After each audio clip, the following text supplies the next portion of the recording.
Donc, je me présente, Jade Lemaître, directrice générale de Proxinov.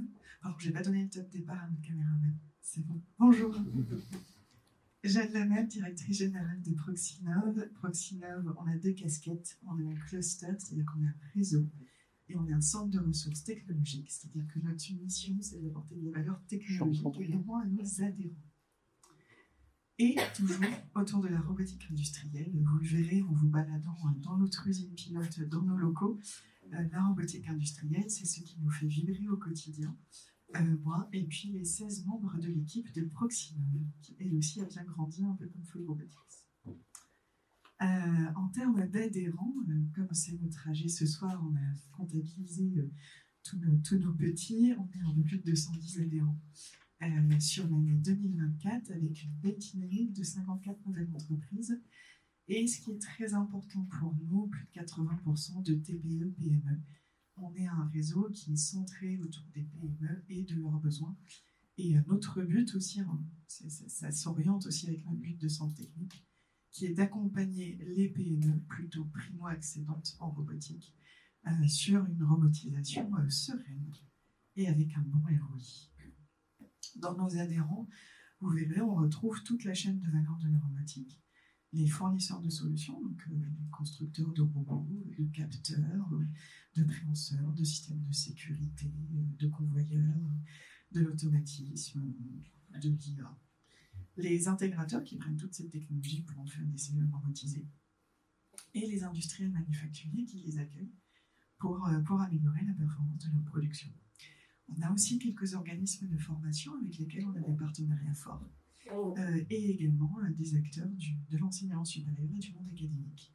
Pareil, le but c'est d'augmenter un petit peu le potentiel de toute cette chaîne de valeur de la robotique. Ce que vous trouverez à Proxinov et puis en nous contactant, en échangeant et en travaillant avec nous, c'est déjà une équipe avec pas mal de compétences différentes, des compétences très techniques autour de la robotique. Même dans ces compétences techniques, un panel de compétences autour du flux, de la vision, de la formule, du soudage, de l'usinage. Mais aussi un terrain de jeu. C'est là que je vois les slides sont un peu peut-être d'il y a 1 an, parce que maintenant on a 1200 mètres carrés de halle technologique, on a 1000 mètres carrés d'usine pilote dans laquelle vous vous trouvez. Et on a 200 mètres carrés en plus sur notre nouvelle implantation en Normandie.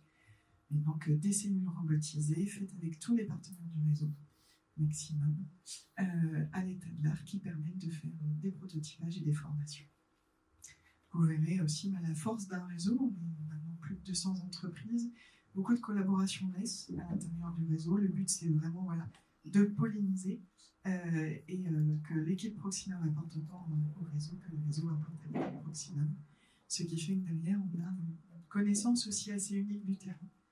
Plus de 200 projets robotiques qui ont été menés depuis 2018 avec nos adhérents et des industriels majoritairement locaux, majoritairement nigériens. Donc, globalement, si vous faites le choix de rejoindre Proxinov après cette formidable journée, vous verrez donc la dynamique du réseau, elle se retrouve autour de journées événementielles comme Full Robotics. Full Robotics, c'est exceptionnel, c'est notre gros événement annuel, mais on fait entre 15 et 20 événements par an en tout. Des événements in situ dans l'usine pilote en Normandie, dans les Pays de la Loire, en Normandie, des événements en ligne, des événements sur les salons aussi. Et puis d'autres événements, je fais un teasing au second semestre. On va faire un événement à Paris autour des sujets de défense et de robotique. Vous bénéficiez aussi de formations à tarif préférentiel. On est organisme de formation. On a des formations assez plébiscitées autour de la sécurité du nouveau règlement machine, mais aussi des formations autour de la prise en compte de l'IA. IA pour les intégrateurs, IA pour les industriels. Donc pas mal de formations autour des tendances du moment également. Le but de Proxinov, c'est aussi de vous promouvoir votre visibilité, faire en sorte que tout le monde soit plus visible avec des actions comme Full Robotics, bien sûr, mais aussi avec des actions tout au long de l'année, notamment via nos outils digitaux que sont notre site web et nos réseaux sociaux qui marchent plutôt bien, si je peux me permettre. Et en tant que centre technique, notre but, c'est vraiment d'aller apporter de la robotique à des entreprises qui n'ont pas la capacité de se robotiser seules, qui sont plutôt primo-accédantes, qui se posent beaucoup de questions sur une bonne robotisation derrière. Et donc, on va les accompagner vraiment main dans la main depuis un audit pour aller qualifier les postes à robotiser ou automatiser en priorité, mais aussi voilà, des études, des prototypages, des mises en relation avec le réseau, la construction de cahiers des charges pour faire ensuite des consultations avec les intégrateurs du réseau. On fait entre 15 et 20 projets de ce type par an. Ça dépend de la taille des projets, mais aussi des contextes économiques. L'année dernière, on en a fait 18. Je pense que cette année, on en fait un peu moins. C'est des plus gros projets.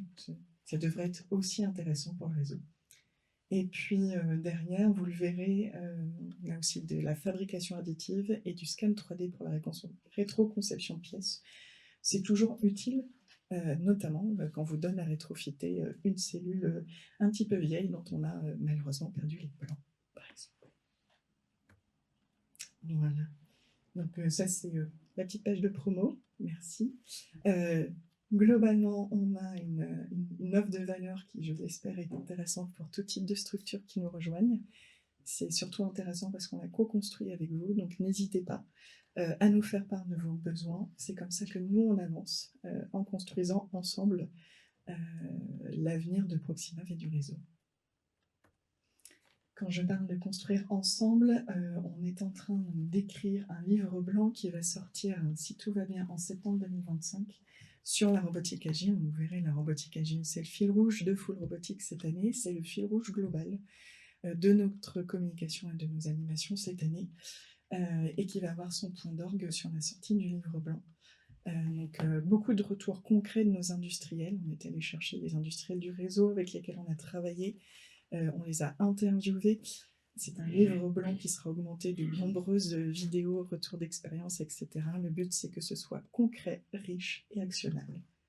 Voilà, je pense que c'est un peu le maître mot de ce qu'on fait. Save the date, continuez à vibrer avec nous autour de la robotique sur nos différents événements. On a des événements en Pays de la Loire, donc Full Robotics, l'Assemblée Générale en fin de journée à 17h. Un événement technique autour de la transitique industrielle, donc transfert, manipulation, convoyage, robotique mobile, le 6 novembre. Les places commencent à se faire rares au niveau des exposants.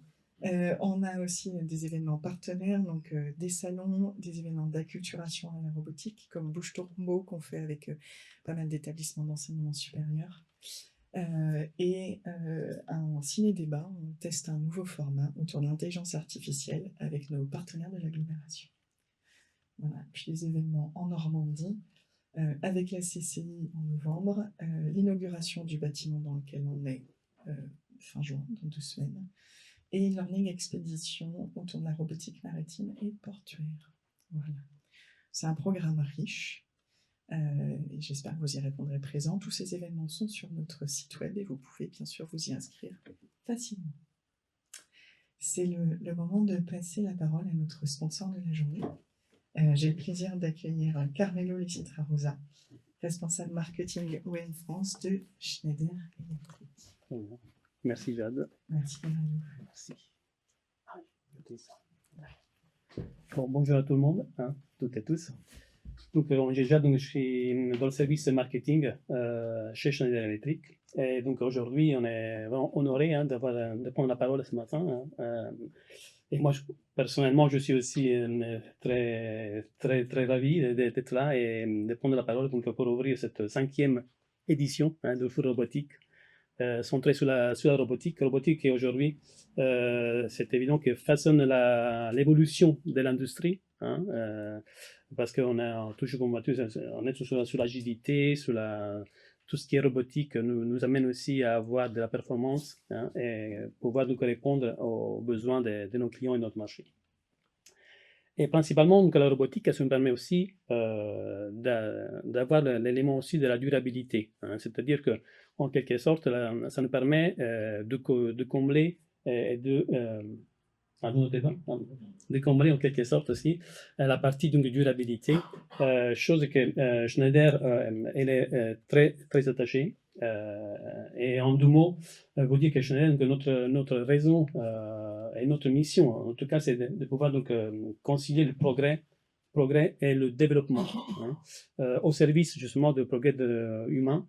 Et notre mission, c'est vraiment de le faire, hein, en quelque sorte, avec vous. Donc, essayer de tous ensemble de pouvoir, donc, en quelque manière, donc, développer le marché, donc, développer donc, un développement durable et l'efficacité, donc, être partenaire de cette évolution.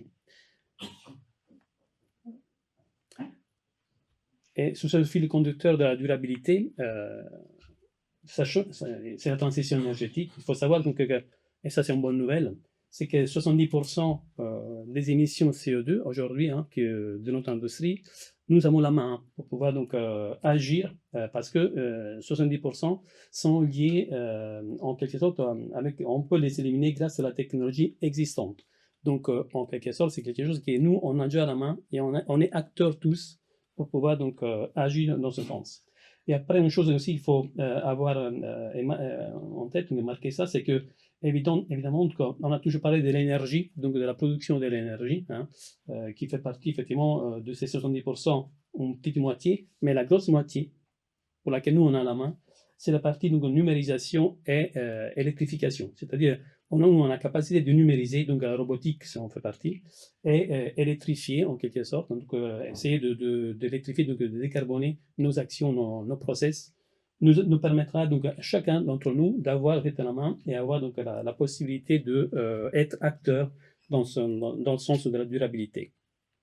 Et donc avoir juste en tête une petite équation, une équation pour l'avenir, et à garder en tête donc, avoir le numérique et avoir aussi la partie donc, liée donc, à la décarbonation avec l'électrification, ça nous permettra d'avoir donc une usine ou une industrie durable dans le temps.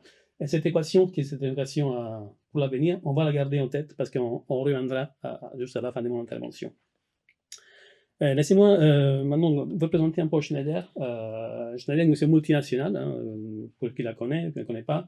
Une multinationale et on est présent dans tous les pays dans le monde de façon assez équilibrée.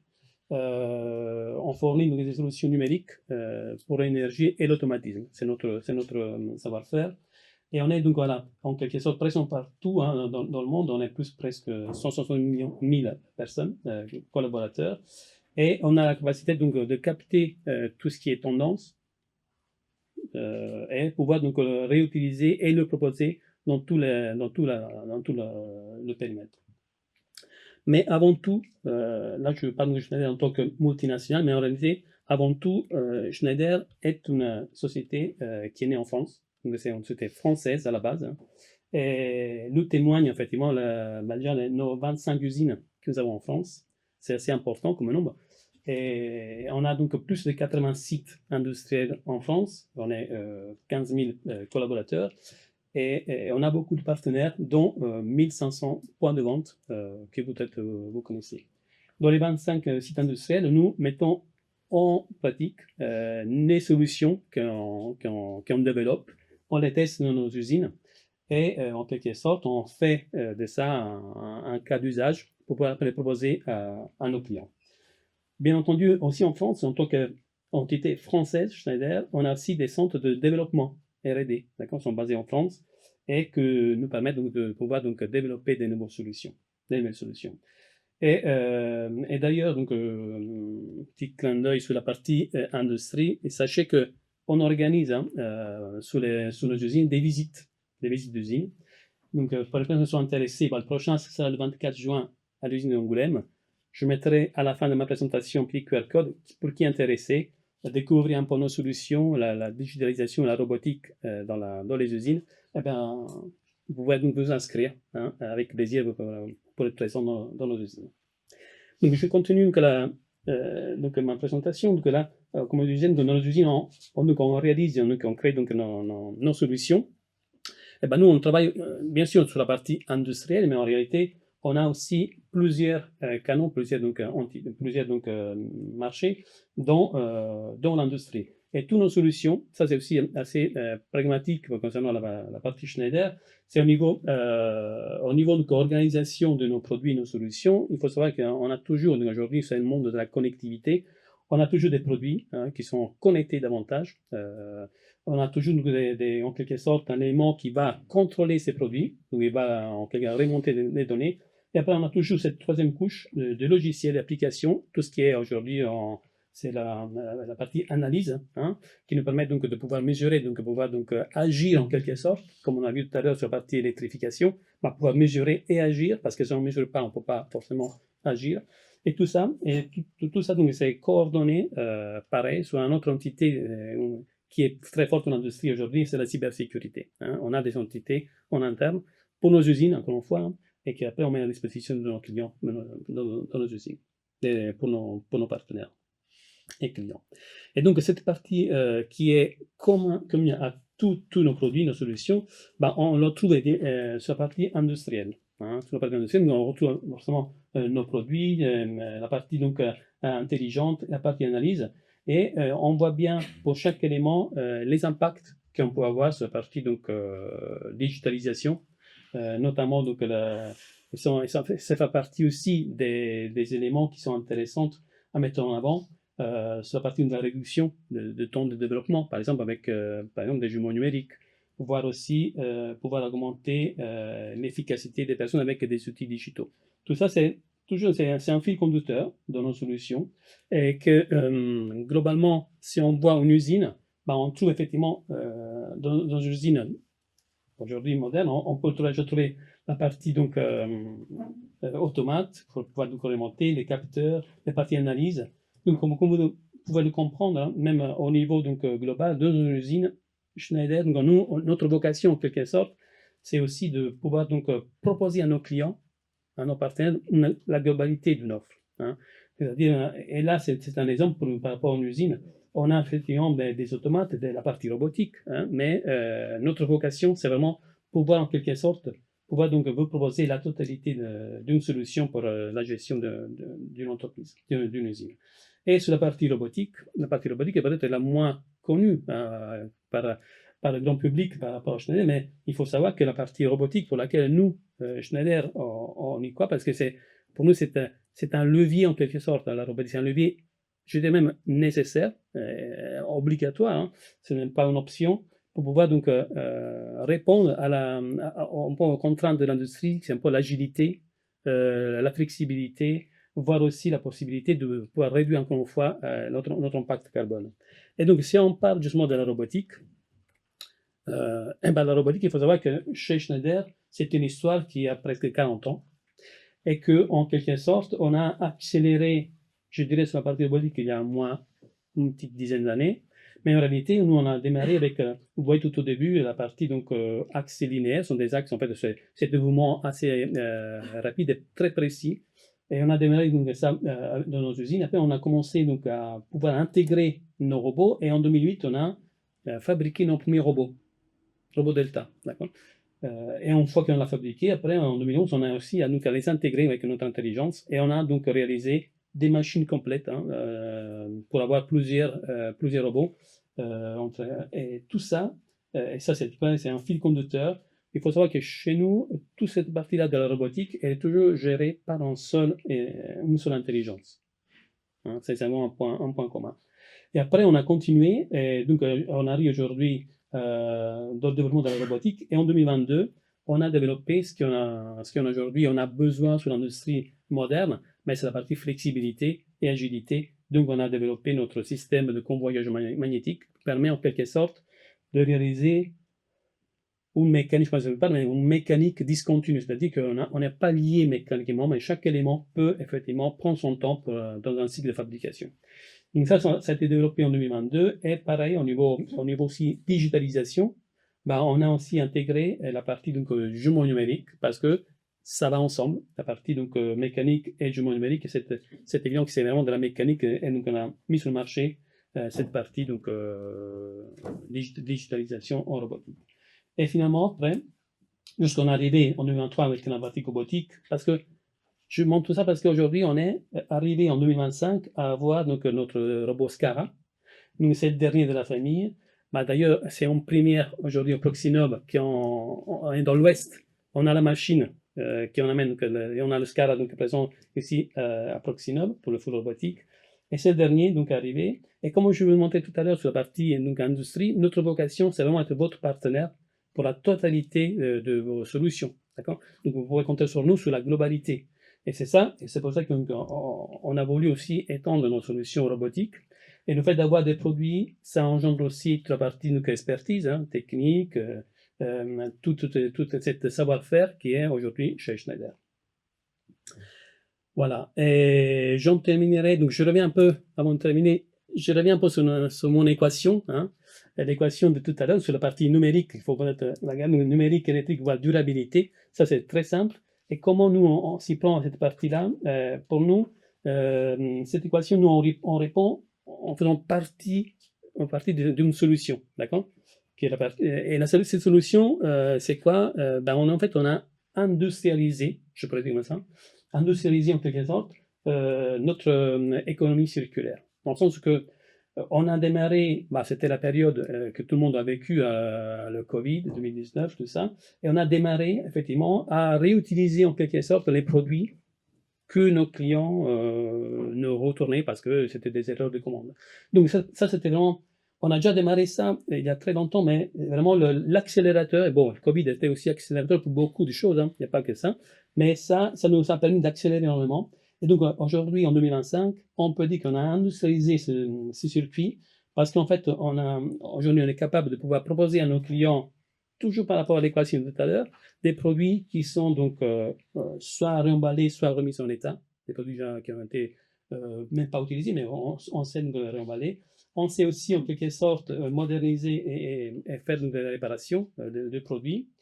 Et après, si on ne sait pas le faire de ce sens-là, on sait aussi recycler les matières premières. Et la boucle est bouclée parce qu'aujourd'hui, davantage, on crée nos produits avec une éco-conception. Dans le sens que on va aujourd'hui développer les produits Schneider, sachant que dans 10 ans, dans 5 ans, dans 15 ans, il y aura peut-être la partie recyclage. Donc, comment recycler au maximum nos produits. Okay, voilà. Donc, ça, c'est un peu le cycle vertueux de l'économie circulaire qui est présent chez Schneider. Je pense que c'est la dernière. Oui, donc voilà, c'était ma dernière planche. Je vous remercie beaucoup pour votre attention. Je vous souhaite un très bon salon à toutes et à tous. Et on vous attend sur notre stand pour vous montrer notre petit SCARA. Hein.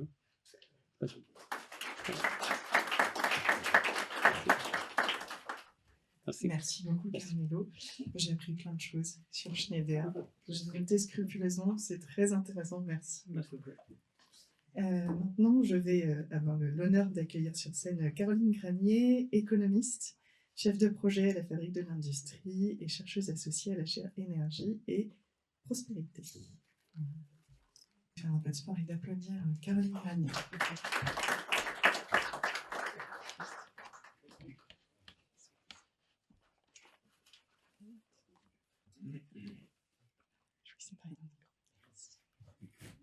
J'utilise comme ce micro-là.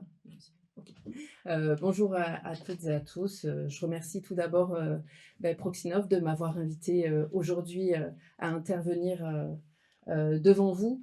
Je vais reprendre pas mal d'éléments en fait, qui ont été évoqués précédemment par vous et dans la stratégie de Schneider Electric. Mais tout d'abord, je voudrais revenir déjà sur ce qui est la Fabrique de l'Industrie. Donc la Fabrique de l'Industrie, c'est un laboratoire d'idées qui a été créé en 2011. Donc après, on va dire 3 décennies de désindustrialisation, création de la Fabrique de l'Industrie à l'initiative des industriels, dans le but d'apporter un éclairage sur l'état d'industrie, apporter des pistes de réflexion sur la manière de redynamiser l'industrie, et puis plus généralement d'apporter une image plus positive de l'industrie à un large public. Et pour cela, on produit un certain nombre d'études sur des thématiques aussi variées que l'innovation de rupture, l'organisation du travail, décarbonation, circularité. Aussi, on peut écrire sur l'industrie du luxe, des études donc, qui sont disponibles gratuitement en ligne. Et puis, on participe aussi à des événements voilà, pour apporter une prise de hauteur. Alors, bien sûr, moi, je ne suis pas aussi opérationnelle que vous. Ma présentation aujourd'hui sera plutôt une prise de hauteur sur le contexte actuel, parce que finalement, la thématique d'aujourd'hui, c'est l'agilité. Donc, finalement, comment les entreprises s'adaptent, sont proactives face au contexte actuel. Et j'aimerais revenir justement sur ce contexte qui est à la fois très mouvementé, et puis qui est structurellement en cours de changement et qui est structuré par des transitions au pluriel. Et puis, dans le cadre aussi de la fabrique, on participe à un partenariat avec différentes institutions, la Banque des Territoires, l'Agence nationale de la cohésion des territoires, Intercommunalité de France, l'Institut pour la recherche de la Caisse des dépôts et Régions de France, un dispositif qui s'appelle l'Observatoire des territoires d'industrie, donc qui a été lancé 6 mois après le lancement du programme Territoire d'industrie par le gouvernement en 2018. Donc lancement de ce programme qui intervient avant les politiques dont l'objectif clairement affiché est la réindustrialisation après la crise Covid. On a ce programme Territoire d'industrie qui est lancé à la fin des années 2010, avec pour idée de finalement laisser un peu la main aux différents territoires qui connaissent finalement mieux leur tissu industriel pour établir une feuille de route d'action pour finalement soit redynamiser ou pour tout simplement poursuivre la dynamique industrielle. C'est le cas en Vendée où finalement on n'a pas observé de très grosses ruptures, enfin en tout cas une rupture beaucoup moins grande que dans d'autres territoires qui sont plus largement désindustrialisés.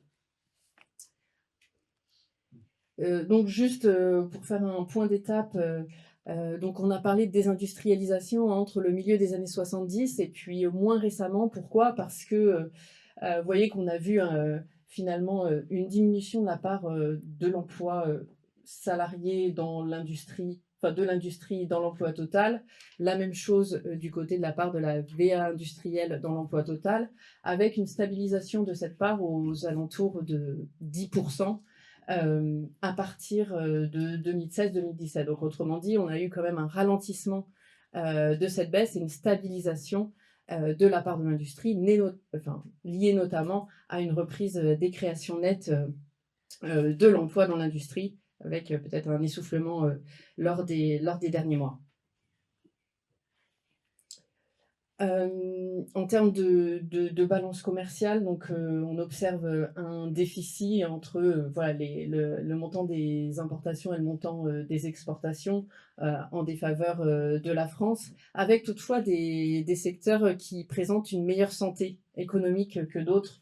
Donc c'est les secteurs qui apparaissent en vert à droite, donc aéronautique spatiale, parfums cosmétiques, agroalimentaire, pharmacie et chimie, qui participent positivement à la balance commerciale française. Et à l'inverse, on a des secteurs qui ont plus de difficultés à l'international, notamment l'automobile et les biens d'équipement. Un troisième élément qui est important aujourd'hui, notamment dans l'usage des technologies numériques, et vous l'avez rappelé, c'est qu'on observe un ralentissement généralisé des gains de productivité en France. Donc ça touche aussi bien l'industrie que le secteur des services. Mais malgré tout, même si on avait connu une désindustrialisation, la réalisation de gains de productivité dans l'industrie qui était notamment permis par le fait que dans l'industrie, on a des activités qui peuvent être automatisées, pour lesquelles on peut avoir des gains de productivité, et bien cette contribution-là aussi, qui historiquement était positive, a également diminué depuis le Covid. Enfin, quelque chose peut-être d'un peu plus positif sur l'industrie, enfin la désindustrialisation et la réindustrialisation. Donc on a beaucoup parlé de désindustrialisation à l'échelle française. Comme je viens de l'évoquer auparavant, il y a certains territoires qui, eux, n'ont pas connu une évolution si négative que ça de leur industrie. Et ce qui fait qu'aujourd'hui, on a une géographie de l'industrie en France qui a changé par rapport aux années 70. Donc, aux années 70, on avait surtout le nord et l'est qui concentraient l'essentiel finalement de la puissance industrielle de la France. Et lorsqu'on regarde l'évolution, donc entre les années 70 et puis à partir des années 2000, même milieu des années 90, 2000 et 2010, on observe finalement un déplacement de ce dynamisme industriel du nord-est vers le quart nord-ouest, donc Bretagne, Pays de la Loire notamment, qui tirent aujourd'hui l'évolution favorable, enfin l'évolution positive de l'industrie. Donc vous voyez sur la carte de gauche, vous avez donc des nouveaux bassins industriels qui ont une évolution très positive de l'emploi. Et puis une partie de l'Est donc, qui s'est un peu vidée de son industrie. Alors, ce n'est pas forcément vrai pour tout l'Est, mais pour une grande partie. Et puis, on a aussi des bassins industriels qui demeurent. Hein, je pense notamment à la région autour de Lyon et de Grenoble, historiquement centrée sur la chimie, et puis aujourd'hui sur tous les nanoélectroniques, semi-conducteurs, etc. pour la région grenobloise, qui demeurent des territoires très fortement industrialisés.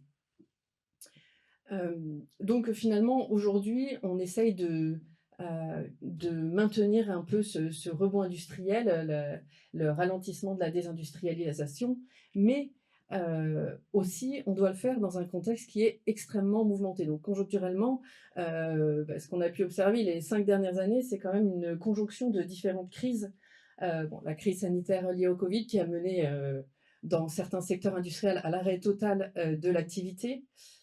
Une crise énergétique, donc 2021, on a une augmentation très forte des prix du gaz, notamment avec des prix qui, auparavant, le prix de l'électricité était à 30 euros par mégawatt et qui est passé à 1000 euros parfois. Donc vraiment 2021, cette augmentation des coûts énergétiques a vraiment été pour certaines industries quelque chose qui les ont menés à changer de stratégie.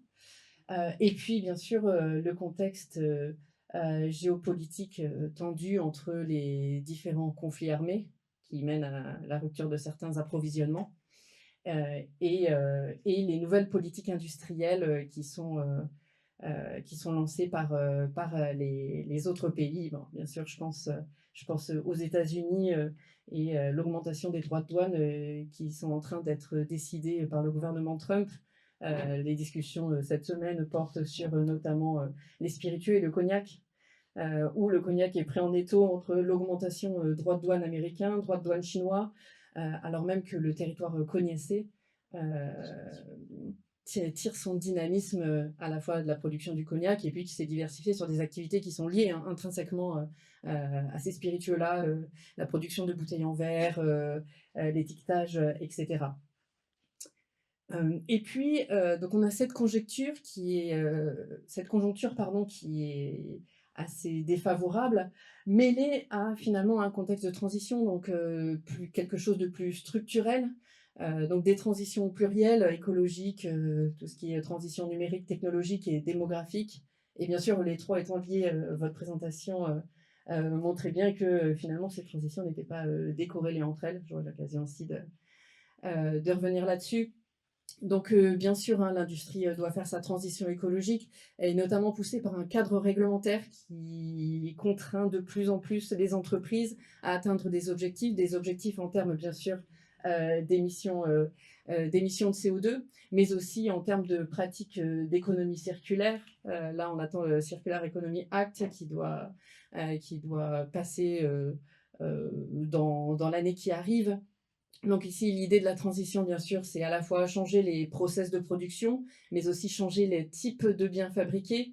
Donc pour réduire consommation en matières premières, énergie, émissions de CO2, la question de mieux gérer les déchets, et puis aussi de réduire l'impact des activités industrielles sur l'eau, les sols, et puis la biodiversité.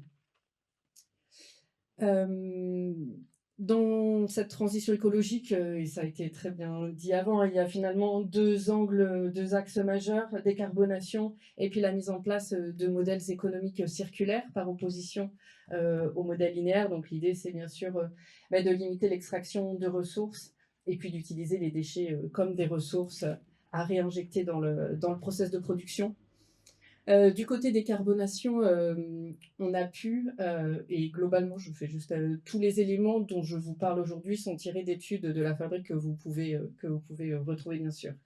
Donc sur la décarbonation, Bon, l'étude portait sur les grandes entreprises, mais ce qu'on observe, c'est qu'aujourd'hui, il y a bien sûr des efforts qui sont faits hein, par les industriels, donc à la fois sur tout ce qui Ouais. est optimisation en matière d'éclairage et de chauffage, le recours à des machines qui soient moins énergivores, et puis l'augmentation des rendements des équipements. Mais pour avoir un impact plus important, il faut aller sur des process qui sont beaucoup plus coûteux en investissement, donc typiquement l'électrification des machines et puis la baisse des émissions de procédés. Donc autrement dit, changer de procédé de production, ce qui suppose de finalement changer tous les équipements des usines. Mais sachant que une fois qu'on a dit qu'il fallait par exemple électrifier, passer par l'électrification, il faut s'assurer que les prix de l'électricité soient connus à l'avance, que les capacités électriques puissent supporter effectivement l'augmentation de la consommation d'électricité. Si on électrifie tous les process de production, la consommation d'électricité augmente. Il faut être sûr que nos capacités à la fois de production et de transport aussi, hein, les États-Unis sont assez, c'est leur point faible justement, c'est le transport électrique. Mais en France, voilà, il faut assurer à la fois ce transport-là vers des équipements qui sont beaucoup plus consommateurs. Et donc ça suppose aussi que le cadre réglementaire soit adapté à ces process d'électrification. Et puis sur la mise en place des modèles circulaires, en fait, on voit que ces modèles circulaires-là sont mis en place hein, par des industries très très variées. Vous en avez parlé pour Schneider Electric, mais en fait, on en trouve aussi bien dans l'industrie agroalimentaire, dans l'industrie automobile, dans l'industrie des biens d'équipement. Aussi, on en trouve dans les services, notamment reconditionnement, par exemple, de matériel de restauration. Donc, les modèles linéaires, c'est pas quelque chose de nouveau.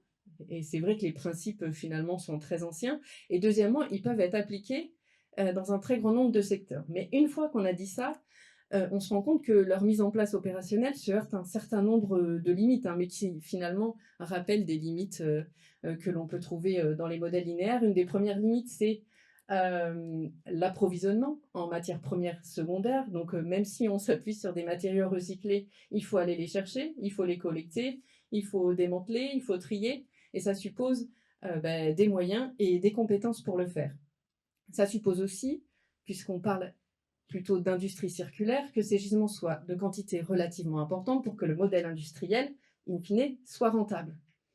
Donc ça suppose que voilà, le gisement et l'approvisionnement soient en quantité suffisante. C'est un problème auquel se heurtent beaucoup de modèles circulaires aujourd'hui. Sur des petites quantités, on arrive à avoir les matériaux, à les trouver, à les collecter au niveau local. Une fois qu'on veut passer à l'échelle et qu'on veut industrialiser le process, il faut changer à la fois l'échelle géographique et les partenaires à qui on fait appel pour se fournir en matières premières. Le deuxième frein finalement à la mise en place de modèles circulaires dans l'industrie, c'est toujours un problème de compétences. D'une part parce que sur certaines activités, on a besoin de compétences plus particulières. Un exemple frappant qu'on avait eu, c'était à l'usine de Renault-Flin, donc qui a transformé ses lignes de production de voitures neuves en une usine de reconditionnement et de remanufacturing, notamment sur des voitures accidentées. Quand vous recevez une voiture accidentée et qu'il y a un éclat de peinture à refaire, il faut examiner la voiture, regarder la couleur, regarder son vieillissement, regarder l'épaisseur finalement là où il y a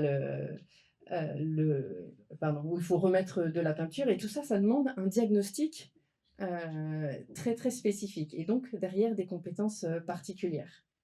Donc il y a ce problème de formation dans les métiers de l'économie circulaire, et puis toujours un problème d'attractivité de l'industrie.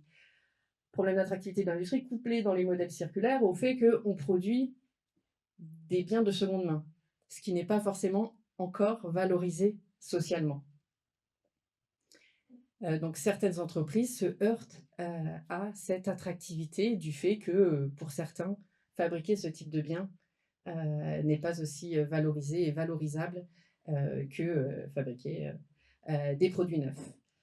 Un autre frein, bien sûr, c'est les modèles de consommation où aujourd'hui, les consommateurs ne sont pas forcément prêts, malgré, malgré peut-être un début de changement de mentalité, à aller sur des produits qui ne sont pas neufs et qui sont de seconde main.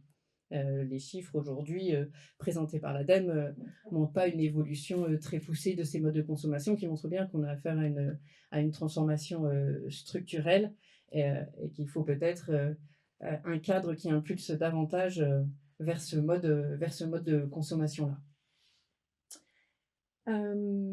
Et puis, sur l'industrie et transition écologique, il doit changer donc sa manière de produire, mais elle peut aussi contribuer par le développement de nouveaux biens comme les batteries électriques, pales d'éoliennes, etc.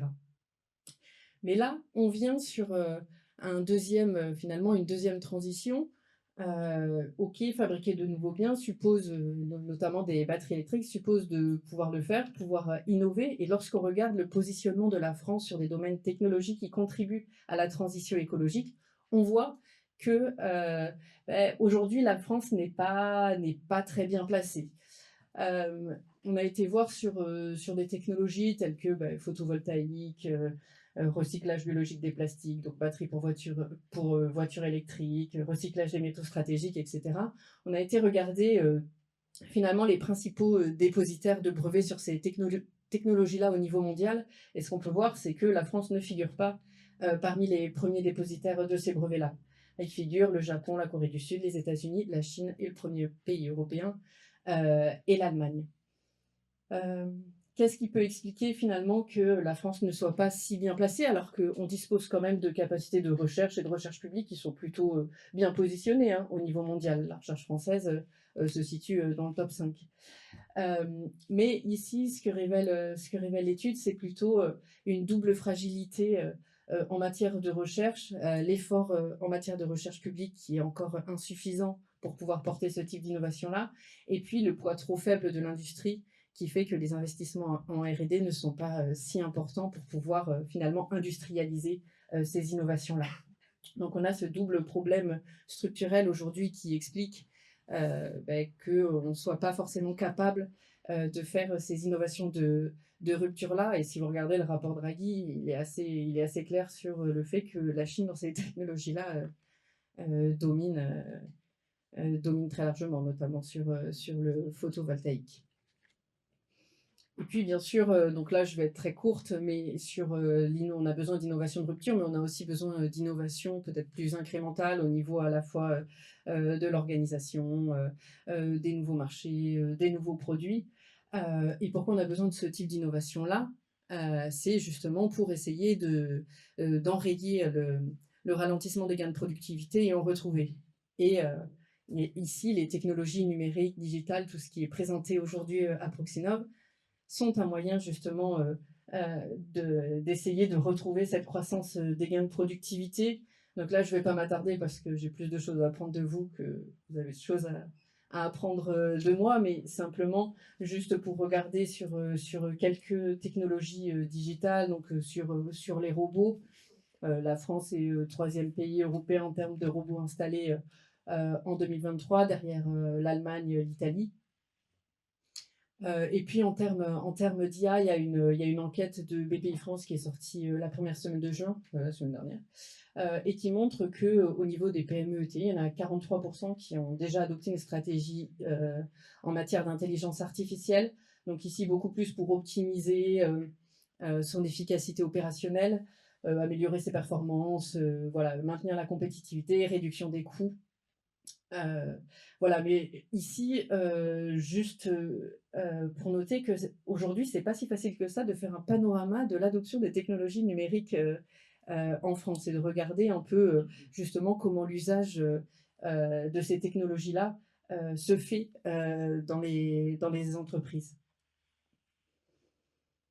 Et ici, sur l'utilisation de ces transformations numériques, ce qu'on sait, c'est que parfois, cette adoption, elle peut être aussi freinée dans les entreprises, enfin, en tout cas un des facteurs, c'est le fait que dans les entreprises, la main-d'œuvre n'est pas forcément, formée à l'usage de ces technologies-là, et notamment du fait que on a un vieillissement de la population et un vieillissement de la population active qui peut expliquer justement un peu ce retard en matière d'adoption. Et si on regarde la carte démographique, ici, elle peut être mise en lien avec la carte de l'évolution de l'industrie. Les zones en rouge montrent des soldes à la fois donc migratoires et naturels positifs, donc où justement on n'a pas plus de décès que de naissances et où on est des territoires d'accueil pour les populations euh, voisines. Donc on se rend bien compte ici, notamment le Pays de la Loire, qui est une zone attractive, toujours la région Rhône-Alpes, et puis on a une zone verte qui présente des territoires pour lesquels on peut avoir une attractivité des populations, mais pour lequel le vieillissement de la population peut être un problème dans un contexte où on cherche à recruter dans l'industrie. Donc ici, on voit bien que finalement, derrière aussi la démographie, donc une caractéristique très structurelle, peut aussi être source de tension pour l'industrie, notamment dans sa difficulté de recruter localement. Une fois tout ce contexte dépeint, je voulais juste revenir sur des exemples d'entreprises ou de territoires qu'on a pu rencontrer et qui ont montré justement une capacité finalement d'adaptation et de proactivité face à ce contexte à la fois conjoncturel défavorable et structurel qui impose beaucoup de contraintes, notamment réglementaires. Donc le premier exemple sur lequel je voulais revenir, c'était celui de Recyc Matelas Europe, qui est aujourd'hui leader français du recyclage de matelas, et qui a fait preuve d'une certaine agilité. Pourquoi ? Parce qu'en fait, ces dirigeants ont mis en place ce modèle-là avant même qu'il y ait la filière REP qui se mette en place. Donc la filière REP, donc Recyc Matelas a été créé en 2010, la filière REP en 2013. Et l'idée des dirigeants, en fait, provient d'une histoire qui a bien marché au Canada. Ils sont aperçus que finalement, les matelas étaient toujours enfouis. Et ça pose un certain nombre de problèmes, hein. Les matelas sont enflammables. Si vous payez le déchet à la tonne, en fait, le matelas n'est pas dense. Donc, finalement, le prix que vous obtenez n'est pas si grand que ça. Et donc, l'idée, c'était aussi de se dire que le matelas était composé de plein de composants textiles, latex, polyéthylène. Il peut y avoir aussi des ressorts pour certains types de matelas qui pouvaient être utilisés comme ressources pour d'autres activités. Donc Recyc Matelas a été créé en 2010 dans les Yvelines. Il dispose aussi d'un site en Vendée, à Mortagne-sur-Sèvre. L'idée, c'était donc de valoriser 100% des matériaux qui composent le matelas. Et bien sûr, l'enjeu, c'était d'industrialiser et donc finalement d'avoir des volumes de matelas récupérés assez importants pour pouvoir derrière passer à l'échelle. Et pour ça, ils ont passé un certain nombre de contrats avec les collectivités au début. Puis après, ils se sont servis de la filière REP qui organise finalement la collecte et le tri, et parfois le démantèlement aussi, pour récupérer finalement les matériaux et ensuite les revendre à d'autres industriels. Donc ici, quand on est allé voir le dirigeant, il nous a dit, oui, aujourd'hui, on sait très bien démanteler, on sait très bien proposer des matières premières, mais par contre, quand on a du mal à vendre finalement ces matières premières recyclées pour avoir véritablement la fermeture de la boucle. Malgré tout, ce modèle-là aujourd'hui est rentable, mais il a bien insisté sur le fait que pour créer ce modèle-là, il a mis 14 ans. Deuxième exemple sur lequel je voulais revenir. Alors, je cite des territoires en dehors du Pays de la Loire, mais je serais ravie d'aller étudier plus profondément des territoires vendéens, surtout en matière industrielle. Mais je n'ai pas encore eu l'occasion de le faire, mais je suis tout à fait ouverte à ces études. Aurillac, Figeac-Rodez, donc un territoire labellisé territoire d'industrie. Ici, ce qu'on peut voir, c'est que finalement, malgré les différentes crises, crise de 2008, crise Covid, on a quand même le maintien de l'emploi industriel au fur et à mesure des années, avec toujours une évolution d'ailleurs positive de cet emploi-là. Et la particularité de ce territoire-là, c'est qu'elle est structurée autour d'activités mécaniques, donc il comprend à la fois la fabrication de produits métalliques, des équipements automobiles et aéronautiques. Et l'histoire, elle commence dans les années 30, au moment où finalement Ratier Figeac, donc spécialisé, enfin, qui est équipementier aéronautique, s'installe donc dans les années 30 à Figeac pour une raison géopolitique, c'est qu'en raison des montées des tensions avec l'Allemagne, la politique française était finalement d'éloigner de la frontière allemande les activités liées à la défense. Et bien sûr, à côté de Figeac, on a le bassin minier de Decazeville qui, depuis le 19e siècle, donc, extrait ses ressources minières. Donc on comprend très rapidement que les activités s'orientent autour de tout ce qui est métallurgie et aéronautique. Il y a la fermeture du bassin de Decazeville qui est quand même un choc important pour le territoire. Et dans le même temps, on a cette stratégie, notamment de Ratier Figeac, une stratégie d'essaimage, donc de création finalement par d'anciens salariés de Ratier Figeac, d'entreprises que Ratier Figeac aide financièrement, à qui il fait rencontrer le réseau pour qu'ils aient finalement des clients. Donc, à partir des fin années 80-90, on a tout un tissu de PME locales qui sont créées et qui permettent à la fois de maintenir une activité industrielle sur le territoire, mais aussi de conserver les compétences dans le territoire. Parce que ce qui fait le lien et le lien entre les entreprises du territoire du bassin Figeac-Rodez, c'est pas tant le secteur d'activité que les compétences autour de la mécanique. Et aujourd'hui, nous, ce qu'on peut vraiment entendre du côté des industriels, c'est un problème de formation, mais c'est aussi un problème de transmission des compétences. Comment on fait pour conserver ces compétences-là qui assurent la pérennité des activités industrielles sur le territoire français. Et finalement, ce territoire-là, il est moins caractérisé par une spécialisation sectorielle. On a toujours tendance à vouloir présenter les territoires en fonction de leur spécialisation. Hormis quelques territoires d'Ocognac, aujourd'hui, tous les territoires ne sont absolument pas monospécialisés, ils sont très diversifiés et heureusement. Mais par contre, il peut y avoir un point commun, c'est celui du savoir-faire.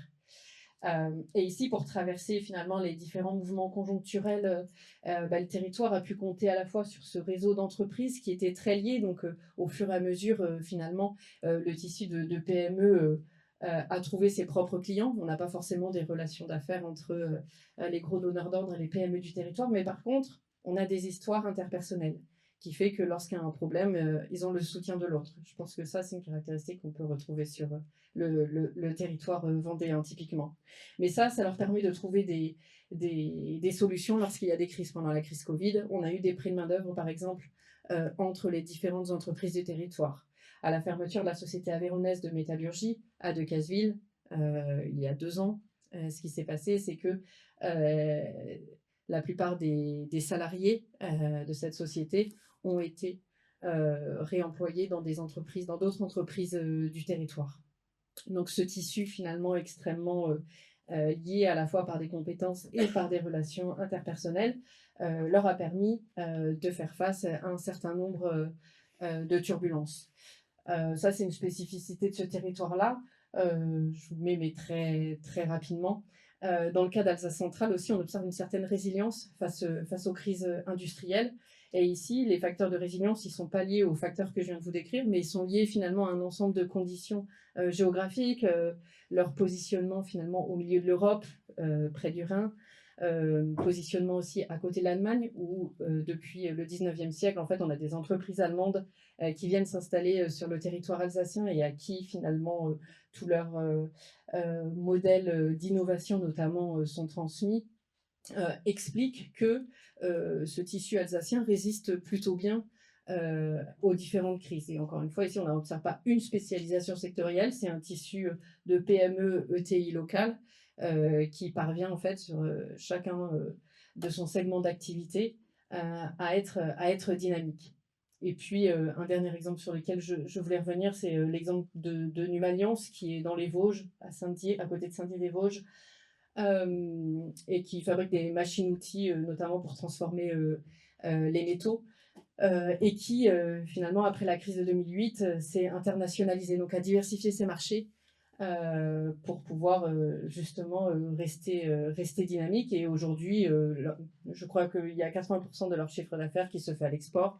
Ils ont un tiers de leurs effectifs qui est dédié à la R&D, et ils continuent toujours d'innover.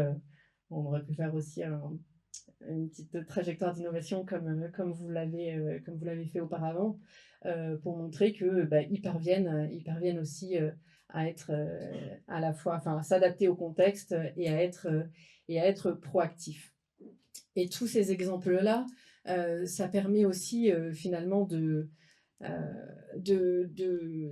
changer un peu de point de vue, de plus parler de désindustrialisation, réindustrialisation sont des phénomènes macroéconomiques, mais il ne faut pas oublier que voilà, au niveau local, au niveau entreprise, on a des transformations en cours. Alors bien sûr, ces transformations-là, ça prend du temps, et c'est pour ça que finalement, je préfère parfois parler de réinvention de l'industrie que de réindustrialisation, parce que bien sûr, on ne va pas refaire l'industrie qu'il y avait dans les années 70, on n'arrivera pas à avoir une part de l'emploi industriel ou une part de la VA industrielle comme on a pu l'avoir dans les années 70, mais finalement c'est pas forcément ce qui est demandé, c'est pas forcément ce qui est optimal aujourd'hui pour l'économie. Et donc voilà, peut-être sortir de ces schémas qui sont des schémas passés pour réinventer l'industrie. Voilà, et je vais m'arrêter là. Merci beaucoup.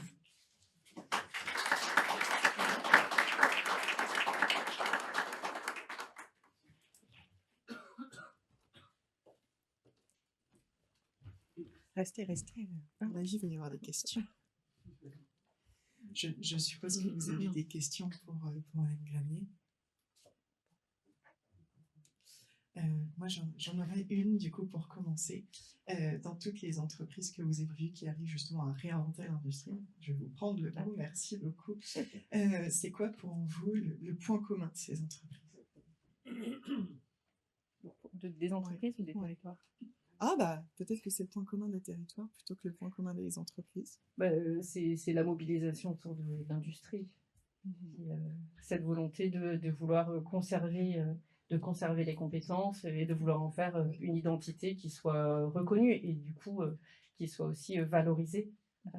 Socialement, la crise Covid pour ça a été intéressante. Alors peut-être qu'on a un peu la mémoire courte et on a oublié certains enseignements, que typiquement avoir une industrie en France, ça pouvait quand même être intéressant quand les frontières sont fermées. Mais oui, je pense que c'est cette mobilisation autour de l'objet industrie. Merci beaucoup. Est-ce que dans la salle, vous avez des questions pour notre intervenante du jour? Soyez pas timide. Oui.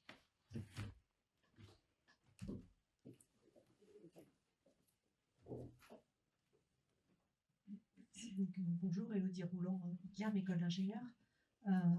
Vous avez parlé beaucoup du modèle d'innovation et de recherche-développement allemand. Est-ce que vous pouvez nous donner quelques clés peut-être de ce qui fait leur spécificité?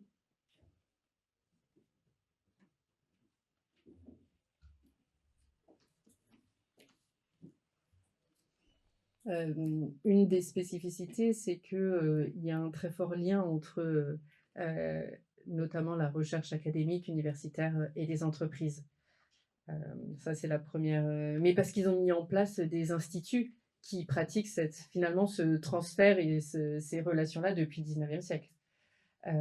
Ça, c'est quand même d'autant plus que l'on voit que dans le cas français, alors même si l'étude a tendance à montrer que c'est pas tant aujourd'hui le lien entre les deux qui pose problème, mais vraiment le fait que à la fois la recherche française et la taille de l'industrie ne sont pas suffisantes pour porter cette innovation-là, il a quand même été, il peut être aussi invoqué que le passage entre la recherche laboratoire et l'industrie se fait pas bien. Mais en tout cas, dans le cas allemand, c'est une des premières spécificités.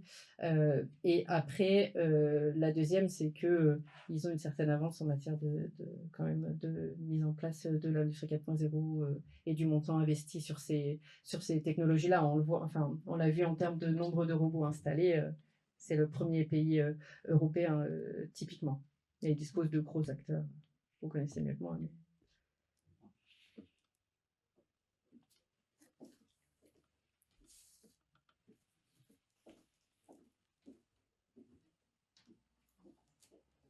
Merci beaucoup pour votre présentation, la clarté, et je comprends à la fin que vous nous dites qu'il faut penser la définition d'industrie parce qu'il y a une transition à imaginer. Et est-ce qu'un des critères, c'est des critères de performance? Parce que là, aujourd'hui, on voit que vous nous avez donné des éléments de performance sur la productivité, sur la capacité de spécialisation, sur la taille des industries. Et aujourd'hui, est-ce qu'il est plus important d'être plutôt une PME robuste qui devrait définir le modèle à venir, ou est-ce que c'est encore la grande industrie avec... Est-ce qu'on peut donner un modèle, quoi? En gros, c'est ça ma question. Merci à vous.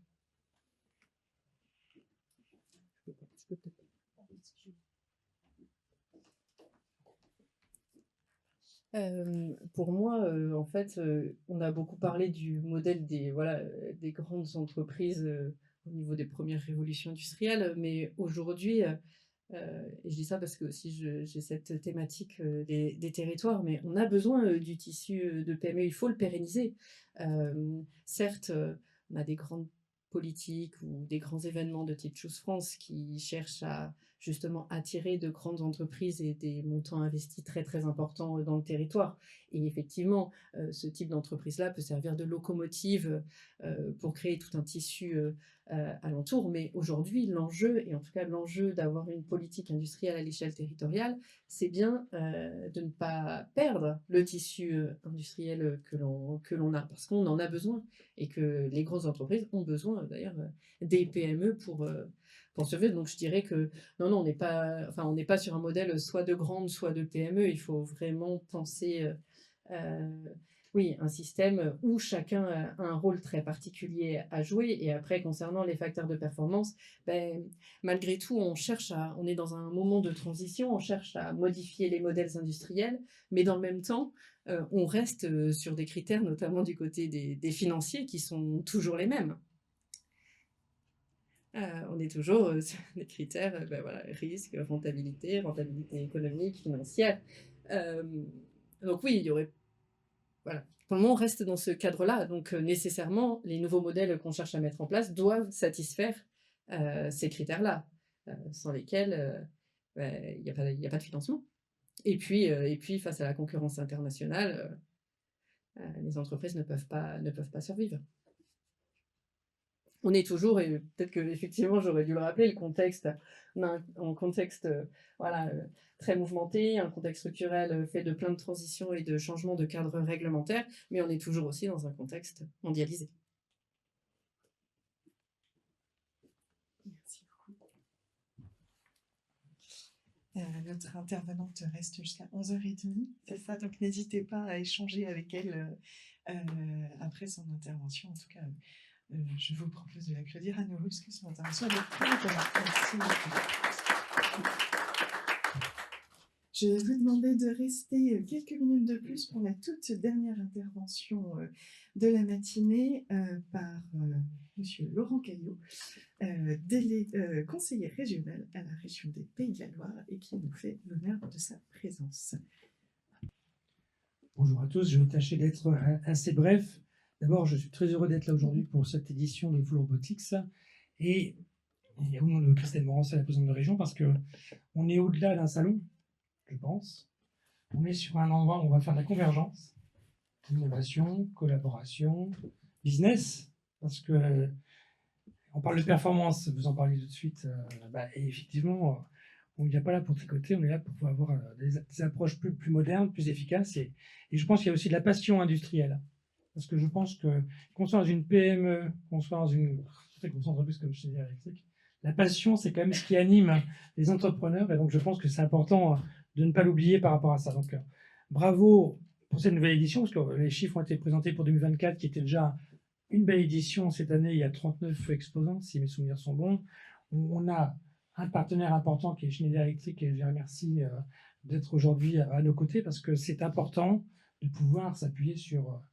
performance aussi existante pour pouvoir faire rayonner notre région, parce qu'aujourd'hui, la région des Pays de la Loire, vous l'avez dit, on a la chance d'avoir un tissu industriel plutôt riche, avec des difficultés complémentaires qui sont parfois liées au recrutement aussi, c'est le logement. Parce que quand on est très attractif, et notamment en Vendée ou en Loire-Atlantique, le sujet, c'est aussi de pouvoir faire accueillir des familles, trouver des solutions pour les jeunes actifs. Et ce n'est pas toujours simple dans la stratégie complémentaire que peuvent avoir les entreprises.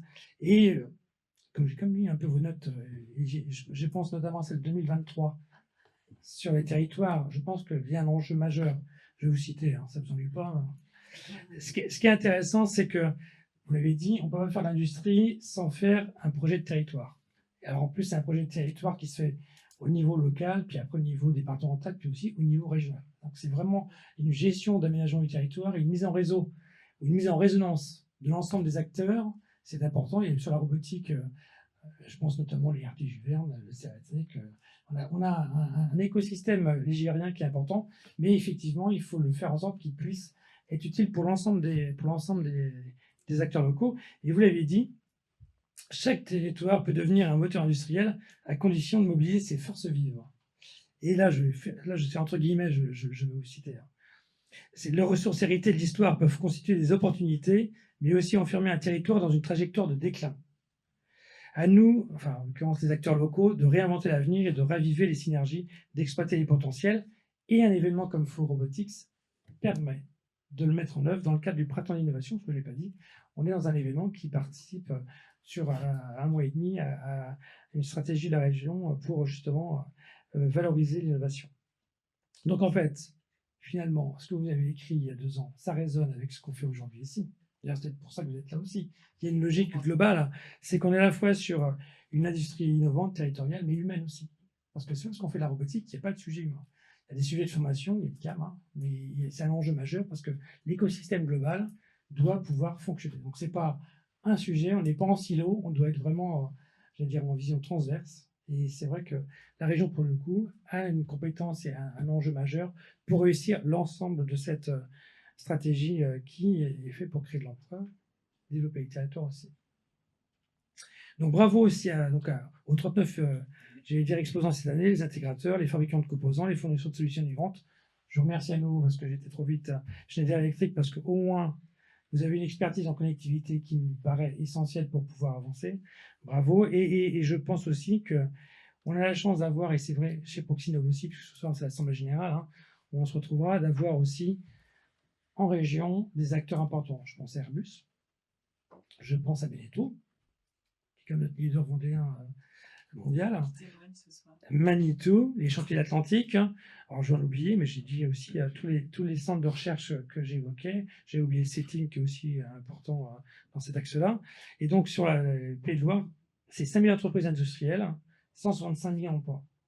Et l'objectif, c'est de continuer. Et effectivement, l'enjeu de la réindustrialisation, c'est aussi de récupérer du savoir-faire, parce que ce qui a pu être emmené ailleurs, c'est un sujet aussi de récupération et qui est un enjeu des entreprises qui n'est pas simple, qui n'est pas toujours simple. Et le deuxième enjeu de Flow Robotics, c'est le Proxinov, c'est aussi d'aller chercher les PME et les TPE. Parce qu'en fait, l'industrie, c'est pas que les gros. Puis en Pays de Loire, c'est pas que les gros. Et je crois que c'est ça que la force du modèle, parce que tout à l'heure, vous avez posé la question, quel modèle? Les Allemands ont un modèle de TI qui est plus adapté, nous on a de tout, mais je pense que pour les Pays de Loire, l'enjeu c'est de pouvoir faire en sorte de rendre la robotique simple, en tout cas pour la vulgariser, pour voir les choses.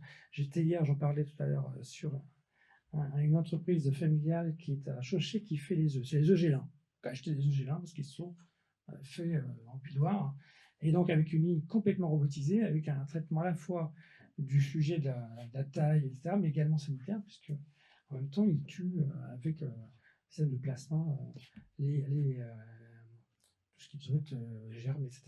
Donc c'est intéressant parce que c'est des lignes complètes, et en plus, ils ont le bon goût d'utiliser des robots de Yaskawa qui sont faits au bignon. Donc même si Yaskawa ne peut pas considérer que c'est une entreprise nigérienne, au moins le site est au bignon. Après l'autoroute, après le péage, pour ceux qui remonteront à Nantes ce soir, vous verrez bien à gauche quand vous partez sur Nantes.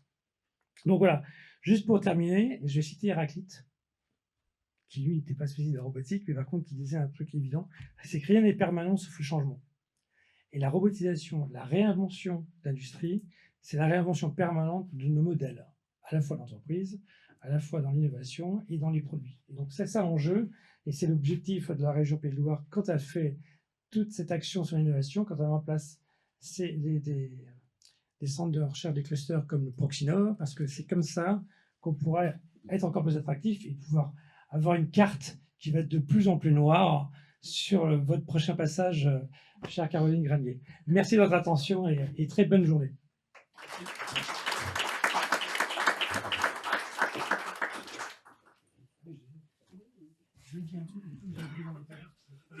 Merci beaucoup. Maintenant, je vous propose de profiter de Full Robotics, de l'espace d'exposition et de ne pas oublier pour le déjeuner de ce midi, de prendre votre ticket repas auprès de mes collègues. Belle journée et puis à très bientôt.